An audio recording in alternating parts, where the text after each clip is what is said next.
Hi, Josh. I'm very excited to be here. Thanks, Thanks. for having us, and thanks for making the time. Thanks for having me on. It's great. Yeah, you've been leading a company that cares a lot about precision for decades, and it has been a leader in data precision.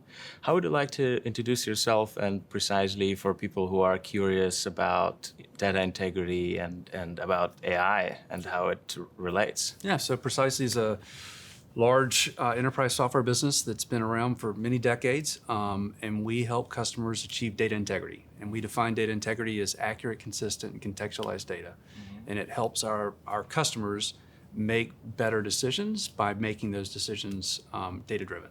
And what we see is customers deal with a significant set of challenges in getting to data integrity. They've got to integrate data from multiple silos. They have to understand, what are the issues in that data. They've got to then correct those issues. And then oftentimes they don't have all the attributes they need in the data that's generated in their core systems to kind of arrive at the fidelity they want. And so they go out and they buy data sets, and they have to link those data sets into their existing firm-generated data. And that process they spend billions of dollars on, and millions and millions of human kind of hours executing. And it's a huge challenge for every organization. And we have a set of software, consulting, and data products that help customers kind of accelerate that journey. Yeah, yeah. And obviously you're the CEO of the company, Yes. so that's how you two relate. So I guess one question that I had for you is how have you had an experience before that was like a lightning for you, that, hey, bad data is going to cause problems? Like, what experience, or what was the first moment you realized that having bad data is a big problem? Yeah, that's a good question. First of all, you see examples of it every day. And I certainly see examples with customers. But if I think back to the beginning of my career, there's a good example. So I started my career in finance. I was an analyst at an investment bank. And one of our early engagements with the client was actually a hostile defense. And this was a public company, and they had had a series of kind of several quarters of poor results, and the stock had suffered, and their largest competitor had put in initially a friendly bid, but then ultimately a hostile bid to acquire the business. And the source of their challenges operationally, they were a medical distributor, was that they had messed up and had some challenges with moving from an old inventory system to a new inventory system, and it essentially lost control of their data. And they didn't know what their inventory levels were across all their products, and it caused them, just chaos. And ultimately, the hostile bidder was successful. And as I went through that process of kind of initial defense and then ultimately a negotiation, I realized that all of this had kind of come from a poor IT implementation that really centered around not being able to understand their data. And so that's a good example of this stuff really matters, and it's still a challenge. It's a challenge for different reasons today than it was 25 years ago, but it's still absolutely critical to being successful in business. Yeah. Is the reason you say it's specifically a challenge today is because of AI, and to get the reliability of AI, you need to really have clean and organized data? Or So on the challenge front, you have so much more data that you can take advantage of and that your systems are generating. If you look at the number of applications, if you look at the variety of those applications, I have old applications that run in my data center. I have new applications I'm setting up in the cloud. And to get to the right kind of set of data for analysis or for decision making, I need to figure out an integrated version of that. And so it's just gotten more complicated. Yeah. And then I think what we see with customers is that the kind of focus and urgency has only increased with AI and specifically agentic AI. And the way I think about it is for many years, people have said, hey, I want to make data-driven decisions. And I feel like that will allow me to make better decisions for my business. When you get to agentic AI, what you're talking about is I want to actually have the machine make decisions at scale. And for agentic AI to work, it's got to have some level of context to make the right decision. And there are two sources of context. One is human intervention, and the other is data. And so I think, data integrity, the business we're in, has only become more important with the advent of AI. Yes. Yes, absolutely. I really liked that I saw you in the office, better data integrity, better decisions, and it makes a lot of sense. So basically you're describing two things here. One, there's a lot more data silos, and precisely helps you organize, clean, and get the integrity out of consistency out of this data. And once you have that, a lot of the times with AI, you want to make better decisions, build agents, and it's better to build a foundation on top of that, which makes a lot of sense. Which leads me to the next question. You guys have been in the data integrity and for decades. What do you think precisely has got better or was smarter about like data integrity than people now trying to enter AI in this space? Yeah, that's a good question. There's a few different pieces to that. So the business, just a little bit more on the business. So we're approaching $1 billion in revenue. We have 12,000 customers. We have customers in 100 countries. We have 95 of the Fortune 100 as customers. We have 83% of the Fortune 500 as customers. Wow. And so one of the biggest kind of assets that we have is decades of experience in serving large enterprises. And we're fortunate enough to have thousands of those as existing customers. And I think as we see, new entrants, I think there is a reality that we see with enterprises where they say, I think, AI makes a lot of sense and I want to take advantage of that. I don't know that some of the smaller startups understand like some of the requirements that enterprises have around security, reliability, explainability, the support levels that you need to provide. We have for decades operated in mission critical systems where if our software doesn't work, customers can't close the quarter, they can't deliver reporting to the SEC, they can't pay their employees. And so being able to understand what does it mean to deliver a new technology or a new feature based on a new technology, and what level of reliability and kind of industrial strength capability and expertise and supportability you need to provide, I think is really important. And so I think we have a unique view in that. The second is we have dozens of our customers that have agreed to be design partners in our new products that we're building. And so we're building based on their actual requirements of what they want to achieve. And I think that gives us, insight into how do we not only build, new capabilities based on, AI and agentic AI and Gen AI, but how do we make those immediately useful for customers? And I think, I've always said that, you don't know what you have until you take it to market. And so being able to engage, with customers in that build process, I think is really important. Yeah, that's very encouraging. Yeah, it makes a lot of sense, especially in the space of data integrity, the reliability, the precision, all of that, and how to approach these enterprises. I guess it's also kind of interesting that in AI, this is a problem of its own. Like, how do you explain, how do you address reliability? So I feel like a little bit of tension here, right? You want to provide precision, you want to provide reliability, you want to build these capabilities to enterprises, but at the same time, you guys are also adopting AI and offering AI agents and things like that. So how do you encourage your team to experiment with AI or build with AI when it's kind of in tension with having data reliability? Yeah. So, as a business, there's a few different dimensions to that. The way we think about the opportunity for AI precisely is there's really 4 dimensions. The first is to use it internally to drive incremental efficiency in the business. And we have, at this point, 30 kind of specific deployments of AI across every function in the business. We have another 30 that are kind of in pilot mode. So we're starting to kind of rapidly scale that up. And we're seeing ranges of impact there. Some are mild, some are pretty significant.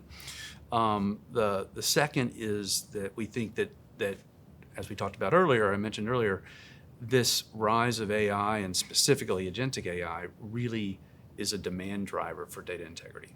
And so making sure that customers understand how important data integrity is to being successful in your AI initiatives is something that we've spent a fair amount of time, not only messaging from a marketing perspective, but also developing services offerings around how are you going to govern your usage of AI, and what role is data going to play in that?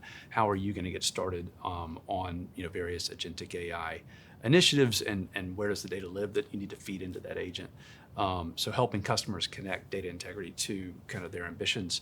And then the third piece is around how do you deliver features that are based on AI that allow customers to get to value faster. And so there, I think there's a few different opportunities, but I'll pick on data quality. Historically, from a data quality perspective, the process was that I would scan a data set, I'd understand the issues, I'd build a bunch of rules that are specific to my business, and then I'd apply those rules. And if you look, we're a large player in data quality, and we've had products in the market for 30 years. And if you look at some of those mature deployments, they're managing thousands of rules. And there's a lot of toil that is associated with kind of running that data quality program, and a lot of manual effort.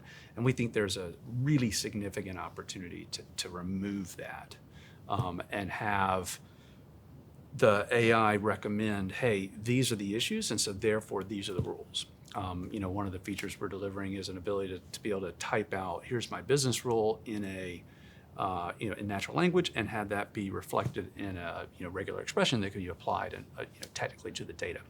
And that's important not only because it speeds up and reduces the manual labor, but it also allows the business to get more connected to how do they improve the data, because at the end of the day, they're the ones that have that kind of context and expertise around what the rules need to look like from a business perspective.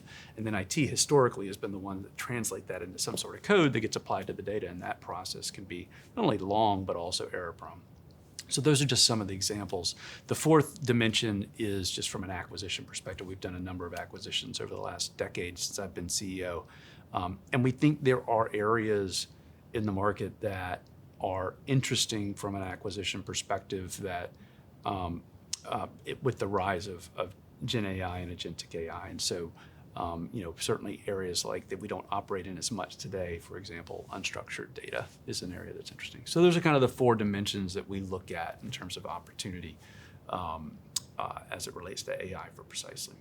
Yeah, that's very impressive. That's very comprehensive, and it seems like one of the applications you're describing is more like similar to how there's like coding assistant. This is a data steward assistant, somebody that helps you figure out the rules, helps you do that. Obviously, the human is still in the loop, and they ultimately the ones who are making that decision. Do you see a world where it becomes fully autonomous, or?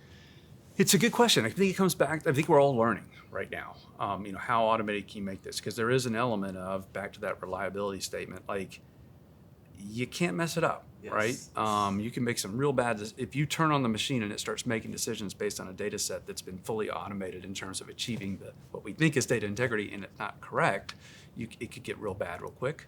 So I think we're gonna learn and understand where that full automation can happen. I do think that what'll happen is there's always going to be some element of human intervention or review that should get less and less as more patterns are understood and get baked into kind of the software. But I think we're at the beginning stages of understanding what's possible there. Yeah.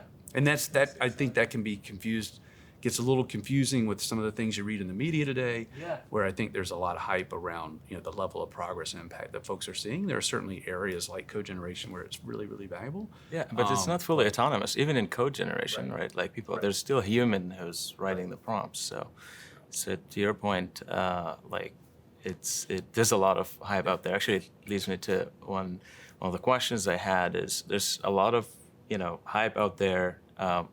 What do you think is real? What do you think is smoke when it comes to enterprise AI? Yeah, I'd love to hear that. Look, I think there's obviously real potential benefit, and there are certain areas where it's changing the way that people work and what's possible. But I also think it's not just what the technology can do. I think there's a whole people, process, culture piece to this to get it kind of the full value. I like to use this example, and my daughter calls me the other day. art history major at NYU, and she starts telling me about how she uses ChatGPT and how she downloads all of her readings at the beginning of the semester, that she turns those into audiobooks, that she listens to them at 1.5 on her run and uses Gwyneth Paltrow as the narrator because she likes Gwyneth's voice. And there's like, lists off half a dozen ways that she uses AI. And I'm like, huh, that's kind of amazing. Yeah.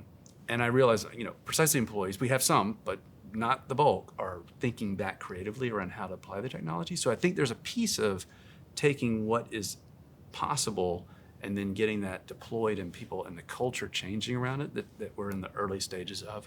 And then I think on the agentic AI, I think we're in the early stages of like what level of decision-making authority can you, and how complex can that be, and how different is it today versus like RPA? And I say not that different, but clear that there's a lot more scalability and intelligence that can be applied in agentic AI than what we've seen in RPA. So I think we're at the beginning of stages. It's similar to other changes we've been through. I mean, if you think about when the internet came on, like radio and internet was like very, very interesting. It's not really that big of a use case today.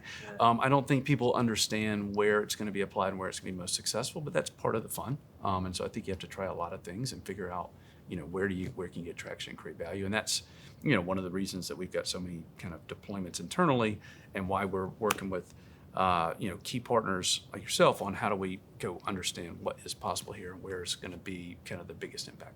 So. Yeah, that makes a lot of sense. The cultural change specifically is very interesting, Yeah.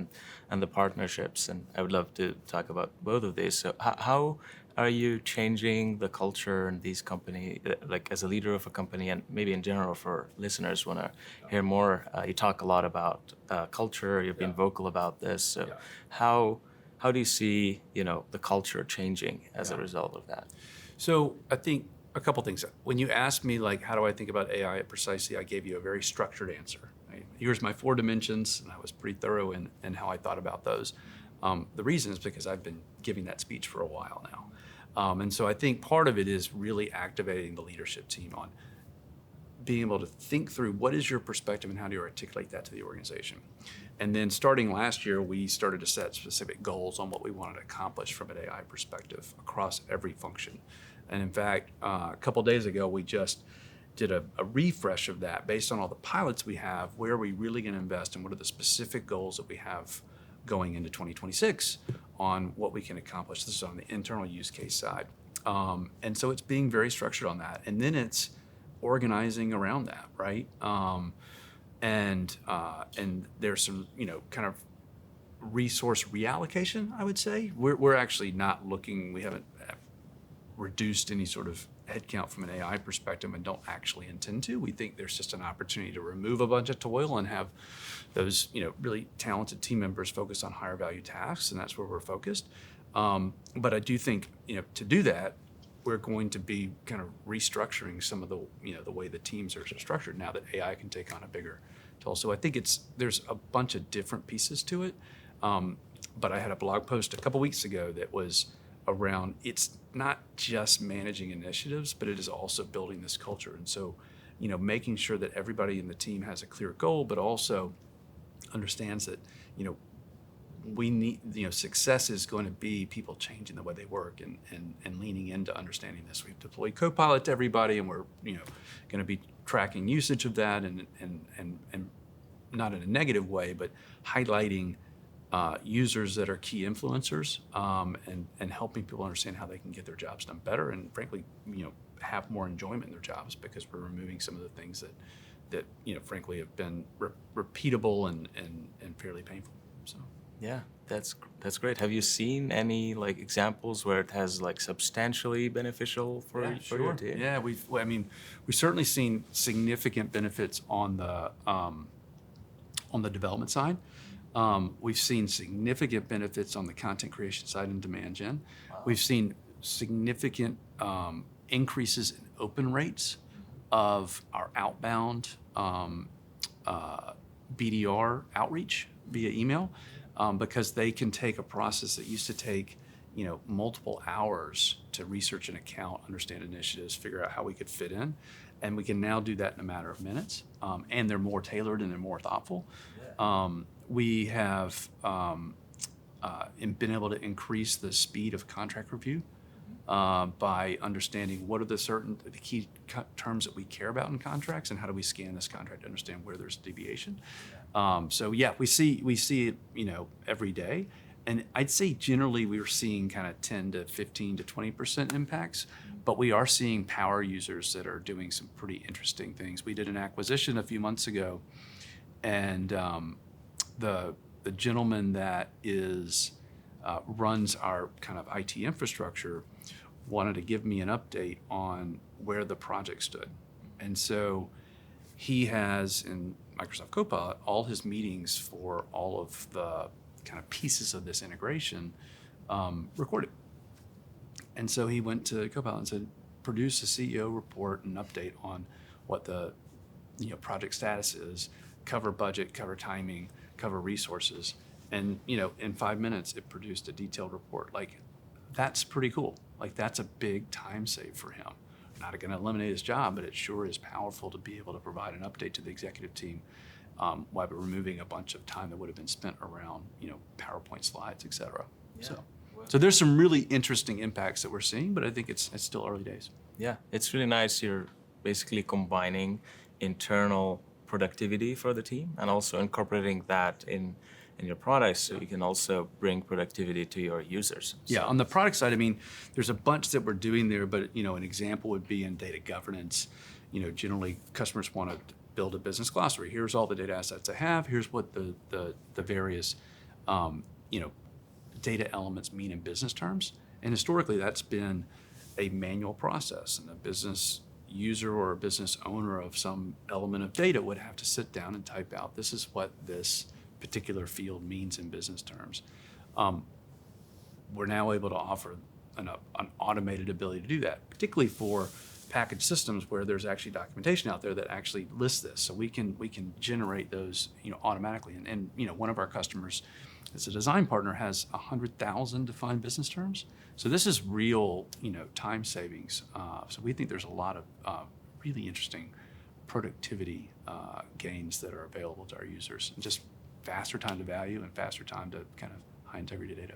Yeah, makes a lot of sense. And has there been impact on the partnerships you're having, and how are you selecting your partners when it comes to AI? Yeah, obviously we've got our own internal resources that we have focused on, creating new innovation around AI. But we also realize that, there are other organizations like yourself that have deeper expertise and different expertise, and that 1 + 1 can equal 3. And so we have engaged with a number of partners around how do we make sure we're understanding what the latest possibilities are, and how we start to incorporate those into our products, for sure. Yeah, and your team, by the way, has been amazing. We learned a lot from them. They're really experts in the... Well, I think that's one of the things that you guys are so deep in Agentic AI. We're so deep in data integrity and the disciplines underneath that, data integration, data quality, data governance.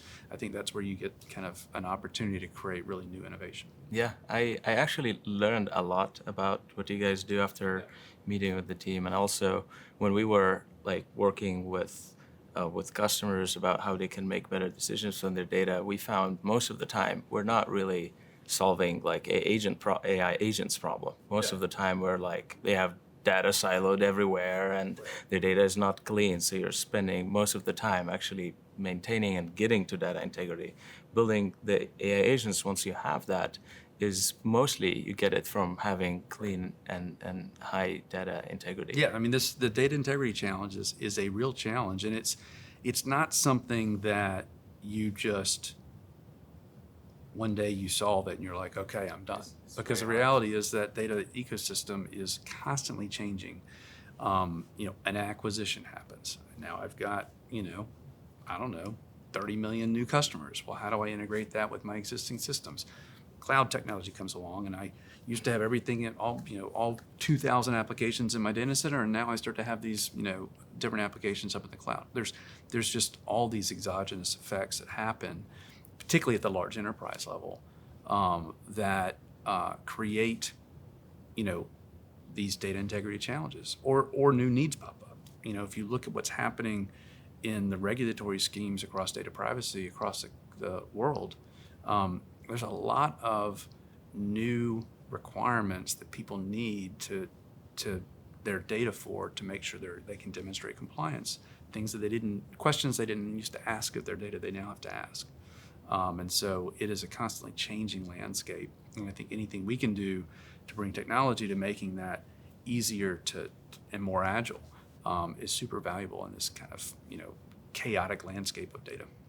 Yeah, it really feels like the central point for compliance, for quality, for better decision making, for everything. So I learned a lot from what you guys are doing. It's really impressive. It's great. Yeah. Do you have any unpopular opinion about AI and some thoughts that are maybe controversial? I don't know. I don't think of myself as that controversial. I do think, obviously, you read a lot about that AI is going to cost jobs and is costing jobs. I'm not so sure that that's as much the case as the media would allow you. I think there's times where people might be using AI to say we're doing a reduction because, frankly, they weren't getting a return on some of those roles, which is always unfortunate. But fundamentally, in every developed country, we're either at or we're nearing population decline. That's just what the demographics would show you. And the only way for that not to be a disaster is to have massive productivity gains.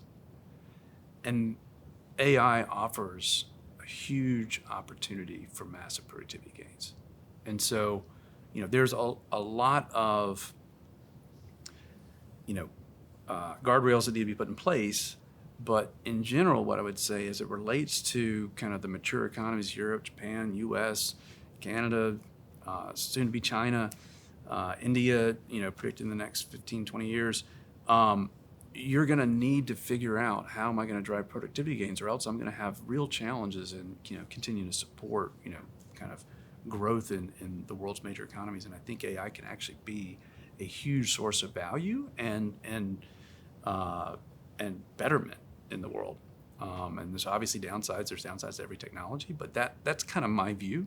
And I think it can be, a real game changer for humanity in a positive way. And so, unfortunately, I think that in some ways might be controversial, but that's my optimism behind it.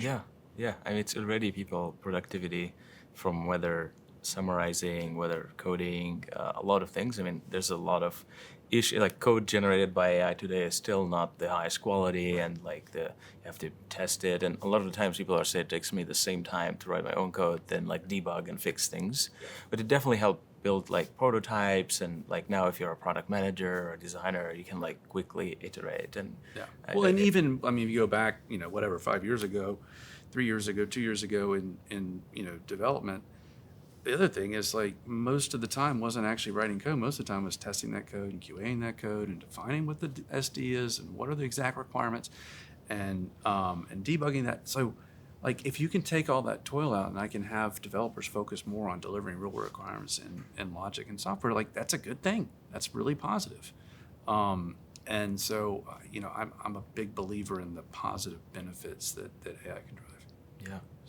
Yeah, in one of my conversations with Jan, one of the founders of Databricks in the previous episodes, I asked him who's going to be the winners or what's going to differentiate winners from losers. Yeah. He talked about the business model. That's one of the things that came up. And one of the podcasts that I listened to that you were in, you talked, one of the reasons you joined Precisely or you ended running this company is that you really believe in the business models of software in general. It's a great business model. I mean, you helped grow the company from 80 to 850 now. You're talking about $1 billion in revenue. So what do you think the new business models that could emerge with the new innovations in AI, and what will, how will the winners leverage that? Yeah, it's a good question. I think there's a few different pieces to that. I mean, one of the debates we have is, where does a value accrue in the stack? And there's different layers. There's the model. There's kind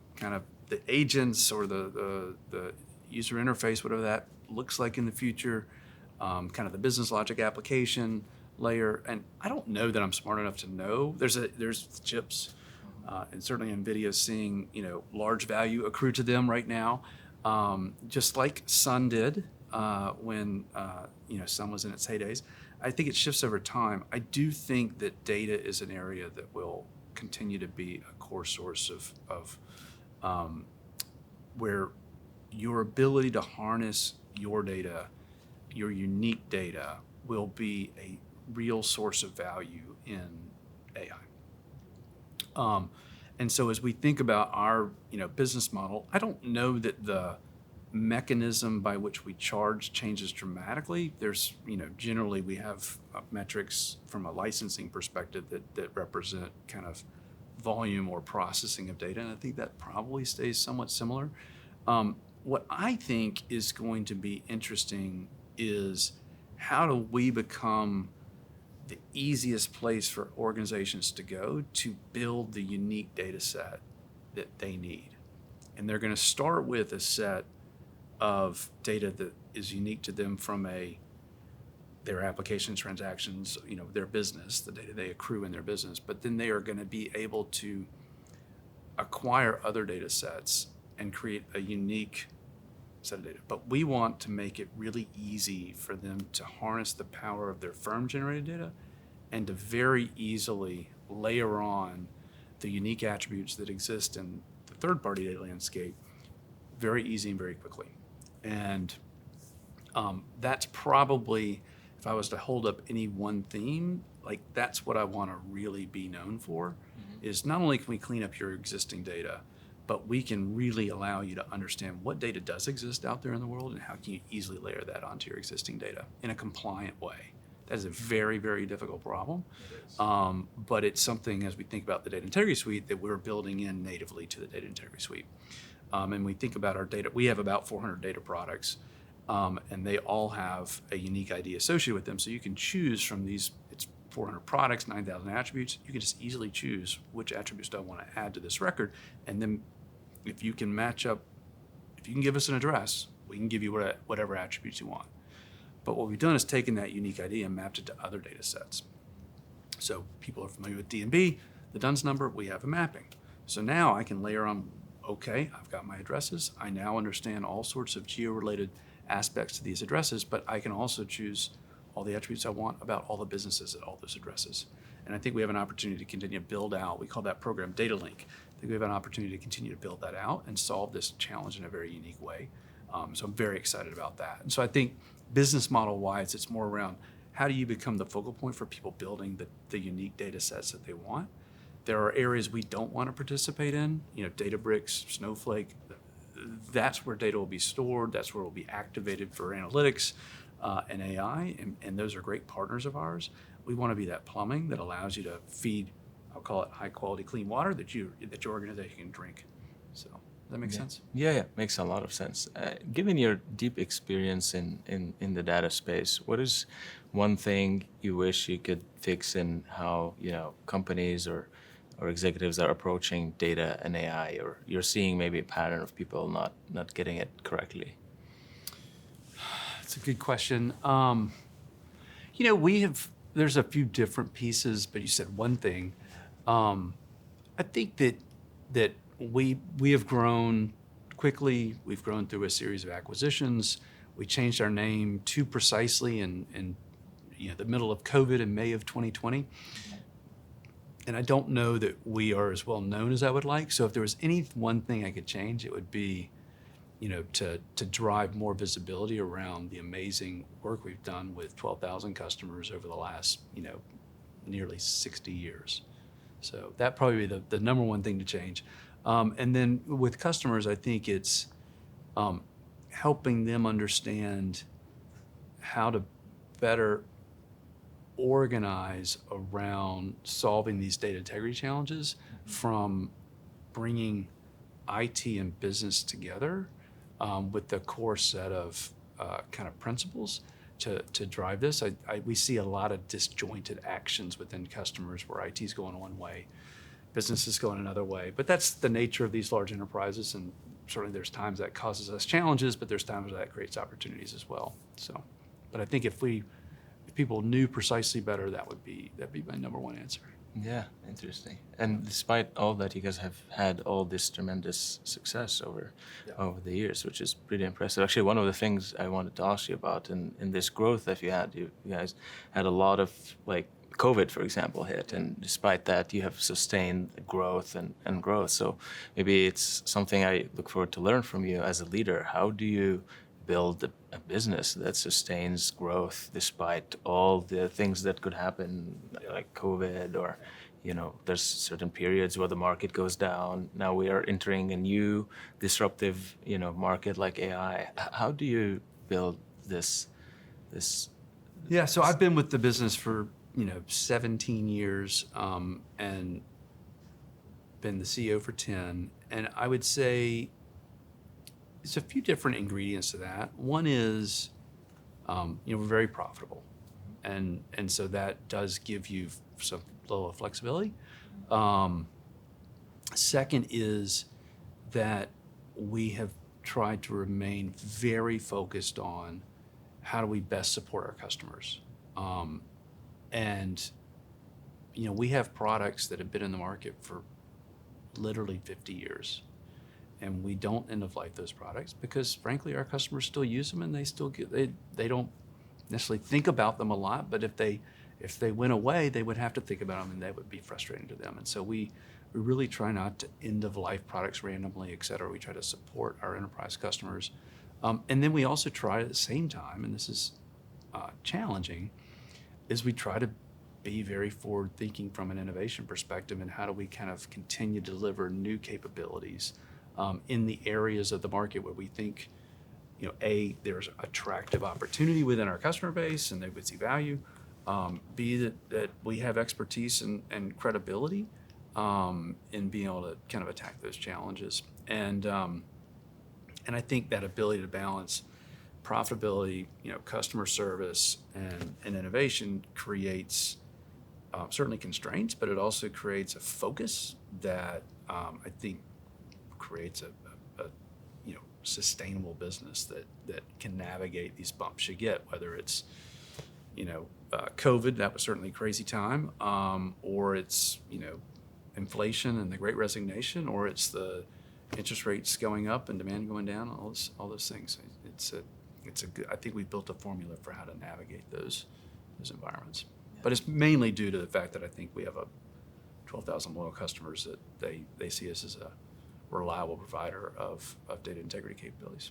Yeah, and this is great. I'm sure a lot of our listeners also would love to hear if you have advice for them on, now that we're entering a new type of market. In a way, it's a challenge also for leaders, and how to approach AI and AI adoption, and how to bring it to their businesses. Do you have any advice for people, given how you have navigated a lot of? Well, I think we're still at the beginnings of that, navigating it. But I think one is to be clear with the organization around how important that is. Second is to frame what we think the opportunities and risks are. And then 3 is to create a plan of how to approach it organizationally, and then measure against that plan in a structured way, and make sure you're capturing all the learnings and making adjustments. I think one thing that helps us do that is that we're a very structured organization. We have a very strict cadence that we run, and we also are a very collaborative organization. So the collaboration between product and engineering and sales and marketing is very high, and that allows us to, I think, maximize learnings and make good decisions and adjustments along the way as we kind of as things evolve. And AI is a good example of that, for sure. Yeah. So. Are you seeing some C-suite executives out there making some mistakes, or not taking it the right way, or like making false assumptions, or obviously from your early experience and from what you're observing? I mean, it's hard for me to say. I certainly see people handling things differently. I'll pick up a couple examples of some of the, things we're trying to navigate. So COVID comes along, and everybody is working from home. And, in the software space, generally, kind of in the second half of 2020, 2021, and the first half of 22, enterprise software saw, those were the golden days. massive kind of demand increase, a lot of acceleration of cloud, and also significant improvement in margins.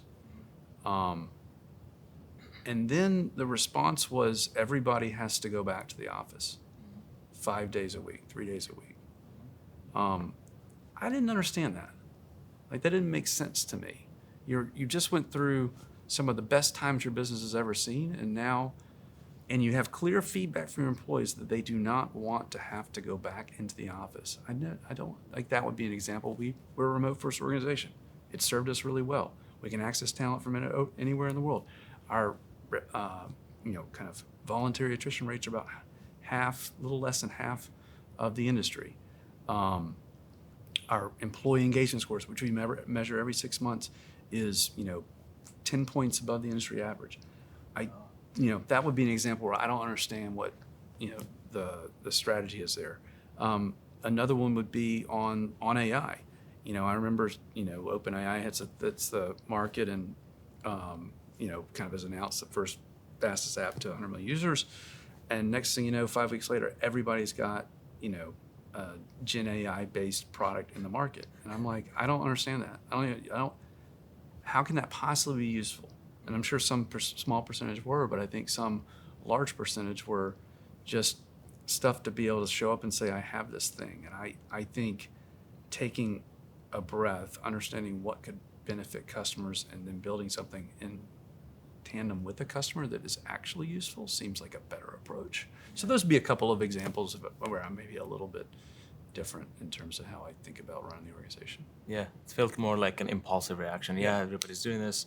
Let's go and do that. I do like one of the posts you posted on LinkedIn about like always focusing on the problem, then figuring out like what is the best way to solve it. And of course, AI can help solve many problems, but it's not do AI for the goal of AI. We have a problem for basically first principles. What brings value? So it's amazing. You mentioned earlier that you guys have been very collaborative. How do you do that when you're remote? Like it's very definitely a hard challenge. So it's very impressive that you guys are able to do that. So I think there's a few different pieces. One was we have a documented set of kind of values, cultural values, and one of those is focused on collaboration and listening, and we're articulate about that. Second is, I think from a leadership perspective, we tend to hire consistent with those values, and I think that drives a culture where people want to be heard and people ask questions and they're curious. Third is, there's a two-sided piece to this. I do get feedback that we have too many meetings, but I think we have a lot of meetings, and we're very transparent about how the business is doing, what's working, what's not working, and what things we need to solve. And I think that allows us to really understand, like, okay, here's what we got to go solve, and then we're very, we take a cross-functional approach to how we solve those things, and then we have this very structured cadence. So, we just finished this week. We have a month every week or a week every month where the ELT comes in and they're in person, and generally they'll do some team meetings around that. And a lot of our teams have the same thing, and so we do create these kind of in-person interactions, as well as a very structured cadence around communication and virtual meetings. And so I think that just drives a lot of interaction and a lot of collaboration, that combination of culture and cadence. And it's served us well. Although you do need to be comfortable being on Teams, because there's a lot of Teams meetings. Yeah. I mean, somehow you have to compensate. Like, people have to interact, and it's impressive that the team is happy with that, and you guys have been constantly growing, so it's very impressive. Maybe towards the end, we want to ask more about like future and more like personal stuff. So what keeps you up at night about AI in for the business and for the future in general? Yeah, I think for the future in general, obviously there's these the bad actor scenarios where someone gets significant capability and it causes irreparable harm to humanity or society. there's probably not as much I can do about that. And so while that's a concern, I don't know if I spend a ton of cycles on that. On the business, what keeps me up at night is making sure that we are innovating at a pace that will keep us relevant and exciting for our customers, but balancing that with making sure that we're delivering on that kind of value proposition of being a reliable partner. And that's, that can be a challenge, whether it's kind of on-prem to SaaS or it's SaaS to AI. You have to, and given that we also have this, focused approach on capital allocation, there's a lot of constraints that you got to balance.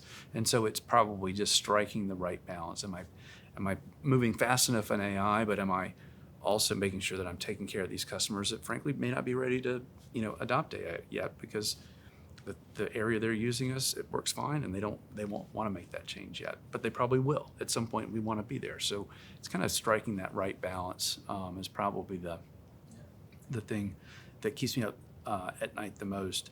It's also, as it's gotten to be a bigger organization, and the capabilities have broadened, it's making sure that our teams, whether it's sales teams or renewal teams or, really anybody in the organization, that they understand the breadth of capability we have and that they're able to articulate that at the right moment. That's a challenge, because there's a lot that we can do to help our customers. Yeah.